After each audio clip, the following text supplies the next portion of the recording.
అందరికీ నమస్కారం. ఐబొమ్మ రవిని చాలా కష్టపడి పట్టుకున్నారు. ఐబొమ్మని చాలా కష్టపడి బ్యాన్ చేసి పడేశారు. ఇప్పుడు ఐబొమ్మ లేదు అనుకుంటున్న సమయంలో మళ్ళీ ఐబొమ్మ వచ్చింది.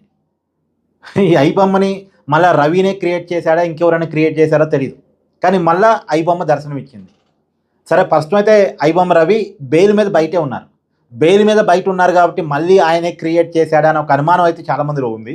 బట్ ఆయన క్రియేట్ చేశాడా, వేరే వాళ్ళు క్రియేట్ చేశారా ఐబొమ్మ పేరుతో అనేది తెలియదు. ఇదేమి రిజిస్టర్ వెబ్సైట్ కాదు కాబట్టి ఆ పేరు ఎవరు పడితే వాళ్ళు వాడుకుంటూ ఉంటారు. ఆ డొమైన్ క్రియేట్ చేయగలిగిన కెపాసిటీ ఉన్న వాళ్ళంతా ఆ పేరుతో ఈ వెబ్సైట్ ఓపెన్ చేస్తూ ఉంటారు.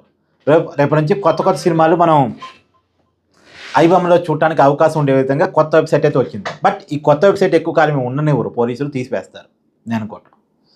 ఏదేమైనా సినిమా పరిశ్రమ మాత్రం ఈ ఫేక్ వెబ్సైట్ల మీద, ఈ నకిలీ వెబ్సైట్ల మీద కొత్త సినిమాని హెచ్డి క్వాలిటీతో సినిమా విడుదలైనటువంటి ఒక 2-3 రోజుల్లోనే ఇవ్వగలిగినటువంటి వెబ్సైట్ల మీద తీవ్రమైన కోపంతో సినిమా పరిశ్రమ ఉంది.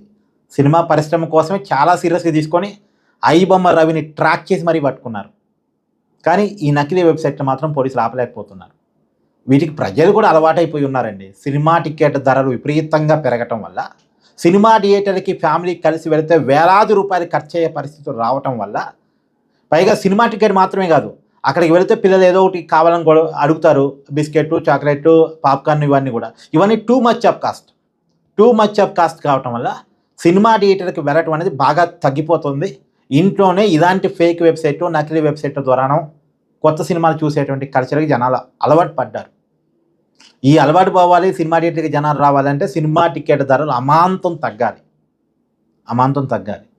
అప్పుడు మాత్రమే ఈ ఫేక్ వెబ్సైట్ నుంచి జనాలు, ఎందుకంటే ఎంత అవునన్నా కాదన్నా టీవీలో చూసింది వేరు, సినిమా థియేటర్లో చూసింది వేరు.